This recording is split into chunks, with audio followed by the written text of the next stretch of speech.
শুভ সকাল বন্ধুরা, সকলে কেমন আছেন? আশা করি সকলেই ভালো আছেন। হ্যাঁ, আমিও ভালো আছি আপনাদের ভালোবাসায়। আজ 13ই আগস্ট, আজ একটা বিশেষ দিন। সেটা কি অবশ্যই আপনাদের সাথে শেয়ার করব। তো আমার এই ছোট্ট ভিডিওটি দেখার জন্য সকলকে অনুরোধ জানাই। অনেকদিন বাদে একটা ছোট্ট ব্লগ নিয়ে এলাম আপনাদের সামনে। আজকের ব্লগে বিশেষ দিন, একটা আমার জীবনে বিশেষ দিন।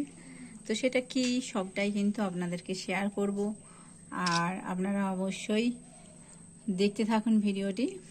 ভিডিও কেমন হয়েছে অবশ্যই জানাবেন। আর যেটা বিশেষ কারণ সেটা মানে আমি এটুকু বলবো, আপনাদের কাছে অনুরোধ, তাকে আশীর্বাদ করে যাবেন। তো আজকে কী কী রান্না হচ্ছে, কি মেনু করছি এবং সারাদিনে কি করছি না করছি সবটাই আপনাদের সাথে শেয়ার করতে থাকবো। সবাই দেখতে থাকুন, আশা করি ভালো লাগবে। আজ কী কী রান্না হচ্ছে বন্ধুরা দেখো, সেটাই তোমাদের সাথে একটু শেয়ার করছি। এই যে এখানে পটল ভাজা হয়ে গেছে, আলু ভাজা হয়ে গেছে গোল গোল করে। এখানে ডালটা সেদ্ধ হয়ে আছে, এখন ডালটা ছোঁকা হবে, ফোড়ন দেবো। আর আজকে যেহেতু বৃহস্পতিবার, তাই কিন্তু চিকেন হচ্ছে না, মাছ হচ্ছে। যে মাছটা ভাজা রয়েছে। মাছ যদিও আমার ছেলে খেতে একদম পছন্দ করে না, কিন্তু বৃহস্পতিবারের জন্য আজ কিন্তু আমি বাড়িতে চিকেন এমনিতেই করি না বৃহস্পতিবার বলে, তো সেই কারণে আজকে চিকেনটা বন্ধ, মাছটাই হচ্ছে।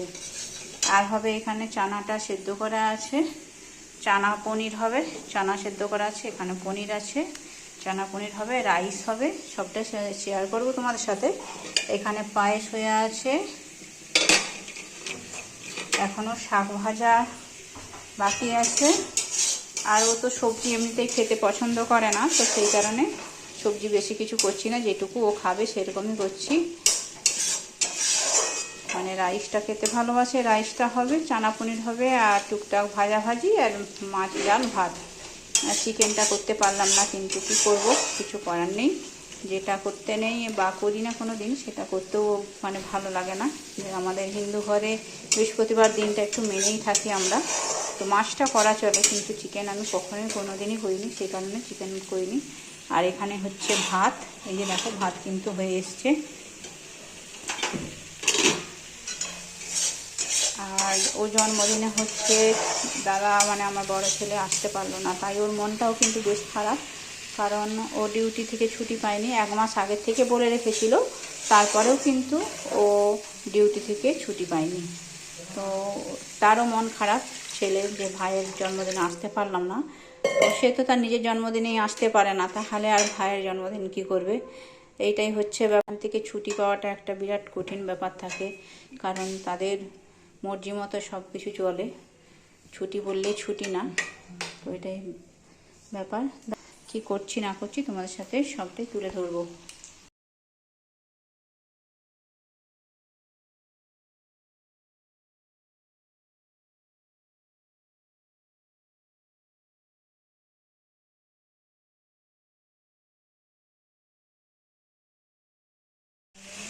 মাছের ঝালটা হয়ে গেছে,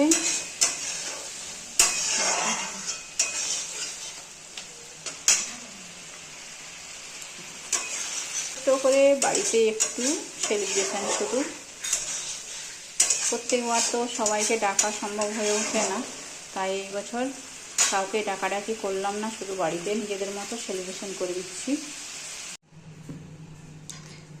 এখানে যে পনিরটা মানে চানাটা কষে বস করিয়ে দিয়েছি, এরপরে এখানে একটু ফুটে গেলে পরে আমি এখানে পনিরটা দিয়ে দেবো। চানাটা আগের থেকে আমি সেদ্ধ করে রেখেছিলাম হালকা পরিমাণে, তো আমার চানা পনির হয়ে যাবে। আর এই যে এখানে পাঁপড়টা ভেজে রেখেছি, তো এবারে খাওয়ার জন্য ওকে আমি খাবার রেডি করে দেবো। এখানে পনিরগুলো ভেজে রেখেছিলাম, পনির ভাইতে ভাইতে আমার ছেলে তো শুধু তুলে তুলে খেয়েই নিচ্ছিল, এখন দিয়ে দিলাম। ও পনির খুব খেতে ভালোবাসে।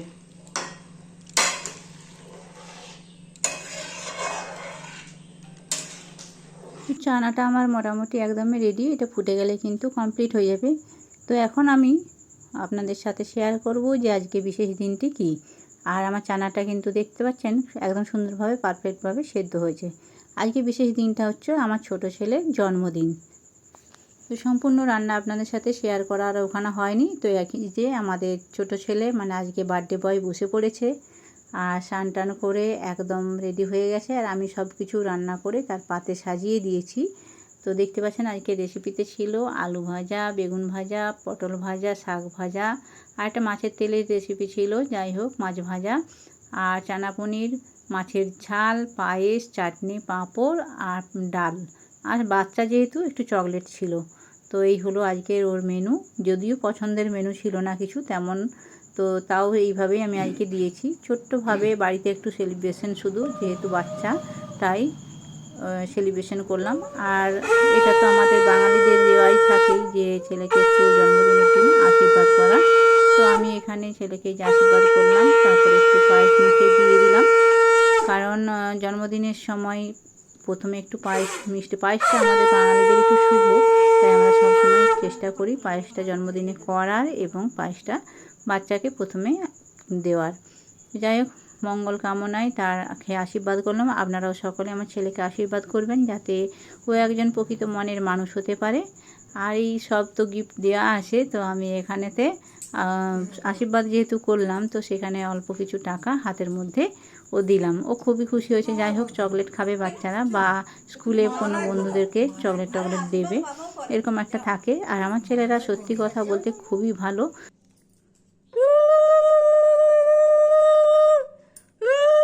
নিজেরাই দিই। তো এই যে তোমাদের দাদাভাইও ছেলেকে আশীর্বাদ করলো। বাড়িতে তেমন আর কেউ ছিল না, ওর দাদাও আসতে পারেনি। আর বাড়িতে আগের বছর যদিও সবাইকে ডাকাডাকি করেছিলাম, এই বছর আর কাউকে ডাকাডাকি করিনি। কারণ কি, সবাই তো সব দিন সময় হয়ে ওঠে না, সেই কারণে আমি আর এই বছর কাউকে ডাকাডাকি করিনি। তো আমরা এই বাড়িতে এই তিনজন মিলেই একটু জন্মদিন ছেলের পালন করলাম। ওর বাবাও আশীর্বাদ করে তাকে একটু ছোট্ট করে টাকা দিল, গিফট দিল। তো তাকে ওই যে এখন একটু পায়েস খাইয়ে দেবে। আশীর্বাদ করার পরে যে ধান দুব্বো যে মাথার মধ্যে ছিল পড়ে, সেগুলো ওর বাবা একটু ঝাড়াঝাড়ি করে দিল। তো এবারে এই যে আমি এখন একটু খাইয়ে দেব। আর আমার ছোটো ছেলে একটু বেশি কুসংস্কারী, কারণ ওর জন্মদিনের দিন প্রথমে এরকম একটু মাখিয়ে খাওয়াতে হবে, এরকম একটা ব্যাপার থাকে। এসবগুলো কিন্তু একটু বেশি মানে, যে প্রথম খাবারটা মায়ের হাতেই খেতে হবে বা জন্মদিনে মাকে খাইয়ে দিতে হবে, এরকম একটু ব্যাপার ওর মধ্যে থাকে। বা মানে রাখির সময় রাখি না পড়তে পেলে ওর মন খারাপ করে, ফোঁটার সময় ফোঁটা না পেলে এরকম মন খারাপ করে, এরকম একটু ওর হয়। তো যাই হোক, সবটাই আপনাদের সাথে শেয়ার করছি বন্ধুরা, ভালো খারাপ সব মিলিয়ে আমি কিন্তু ভিডিওটা আপনাদেরকে শেয়ার করলাম। তো কেমন হয়েছে জানি না, জাস্ট নর্মাল ভিডিও একটা বানিয়েছিলাম, আর সেটা ছাড়তে অনেকটাই দেরি হয়ে গেল। তবুও ফোনের মধ্যে আমার একটু ব্যস্ততার মধ্যে ছিলাম, সেই কারণে ভিডিওটা ছাড়া হয়ে ওঠেনি। আজকে যে সেটাই এডিটিং করে একটুখানি আপনাদেরকে দিলাম। তো ভালো লাগলে অবশ্যই আপনারা আমার ছেলেকে আশীর্বাদ করবেন ভিডিওতে। সে যেন সত্যি মানে একজন হতে পারে, এইটুকুই আমি চাই, আর কিছু আমার বিশেষ চাওয়ার নেই। ছেলে এখন খাচ্ছে, আপনাদের সাথে শেয়ার করলাম। তো খেতে বসেছে, খাচ্ছে, আর প্লেটের মধ্যে অনেক কিছু সবজি সাজানো আছে, কিন্তু সবজি তো খায় না, এটাই ব্যাপার। তো চলে এলাম বন্ধুরা রাত্রিবেলায় যে একটু রাইস করব। রাইসটার জন্য আমি এখানে চালটা ভেজে নিচ্ছি। আর রাইসের রেসিপি কিন্তু আমার সম্পূর্ণভাবে রয়েছে, আমার সেটাও ভিডিও করে ঠিকমতো দেওয়া সময় হয়ে ওঠে না, একটু ব্যস্ততার জন্য। তো রাত্রেবেলায় রাইস আর চানা পনিরটা করেই রেখেছিলাম, আর সেইভাবে গেস্ট তো নিমন্ত্রণ করিনি, সেই কারণে কিন্তু বিশেষ কিছু আর করছি না। এখানে সবজিগুলো ভেজে রেখেছিলাম, আর রাইসটা একটুখানি হালকা ঘিয়ের মধ্যে ভেজে আমি একবারে কিন্তু এগুলো সব কিছু কুকারের মধ্যে দিয়ে দিই। কুকারে রাইস করতে কিন্তু খুব তাড়াতাড়ির মধ্যে, অল্প সময়ের মধ্যে একদম রাইস রেডি হয়ে যায়। এটা কিন্তু আমি জানতাম না, আমার দিদি এটা একটু শিখিয়েছে। যেভাবে রাইস করবো, যে পরিমাণে চালটা নেব, তো সেই পরিমাণে তার থেকে ডবল পরিমাণে আমাকে জলটা কিন্তু রাইসের জন্য নিতে হয়। এটা পোলাও বলুন আর রাইস বলুন, এটা মানে সমপরিমাণ জিনিসটা ঠিকঠাক হলে পরে একদম পারফেক্টভাবে রাইসটা কিন্তু তৈরি হয়।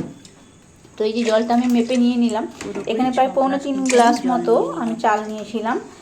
তো সেখানে আমি প্রায় 6 গ্লাস মতো জল নিলাম, 6 গ্লাসের থেকে একটুখানি কম। কুকারে বসিয়ে দিলাম একদম গরম করতে। কুকারে জলটা গরম হয়ে যাবে, আর গরম হয়ে যাওয়ার পরে আমি কিন্তু একদম এখানে সব কিছু দিয়ে দেবো। এখানে আমার একটা জিনিস বিরাটভাবে মিসিং হয়ে গিয়েছিল, তো ওই দিনকে রাইস করতে করতে যেটা হচ্ছে, আমি এখানে কিন্তু কাজুগুলো দিতে ভুলে গেছিলাম। আর কিশমিশটা একটুখানি ভেজে নিই, কিন্তু কাজুটা কিন্তু আমার ভাজা হয়ে ওঠে না। ভাজা মানে ভাজি না বলতে, এটা আমি ইচ্ছে করেই ভাজি না।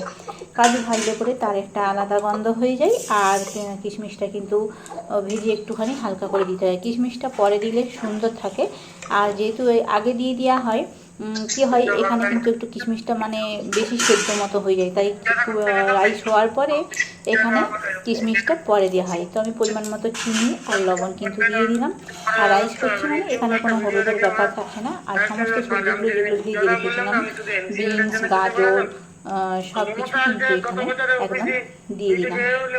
সব কিছু দিয়ে পরিমাণ মতো আমি এটা এখন কুকারে ঢাকা লাগিয়ে দেবো। আর ঢাকাটা দেওয়ার পরে আপনারা যেরকম হবে, তো আমি এখানে 2টো সিটি মেরেছিলাম। আমার হকিংসের কুকার ছিল, তাই আমি এখানে 2টো সিটি মেরেছিলাম।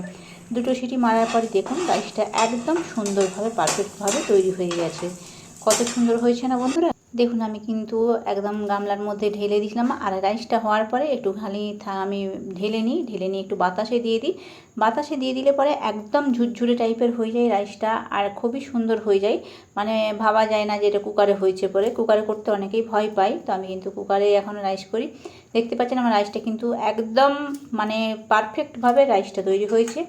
তো আজকের মতো ভিডিও এখানে শেষ করলাম। সকলে ভালো থাকবেন, সুস্থ থাকবেন। আবারও বলছি, আমার ছেলেকে সবাই আশীর্বাদ করে যাবেন, ও যেন সত্যিকারের একজন ভালো মনের মানুষ হতে পারে এবং প্রকৃত মানুষ হয়ে যেন সবার পাশে দাঁড়াতে পারে, এইটুকুই আমার অনুরোধ। তো চলুন বন্ধুরা, সবাইকে জানাই অসংখ্য ধন্যবাদ আমার ভিডিওটা এতক্ষণ ধরে দেখার জন্য। আর সবাইকে জানাই অনেক অনেক ভালোবাসা। সবাই ভালো থাকবেন, সুস্থ থাকবেন। আবারও দেখা হচ্ছে পরের ভিডিওতে। আর হ্যাঁ বন্ধুরা, যে সমস্ত বন্ধুরা এখনও পর্যন্ত চ্যানেলটা সাবস্ক্রাইব করেননি, চ্যানেলটা সাবস্ক্রাইব করে আমার সাথে থাকবেন। আর নোটিফিকেশানটা কিন্তু অবশ্যই অল করবেন, যাতে আমি ভিডিও দিলে আপনাদের কাছে চলে যায়। আর যারা আমাকে ভালোবাসেন অবশ্যই তারা কিন্তু আমাকে একটা কমেন্ট করে যাবেন।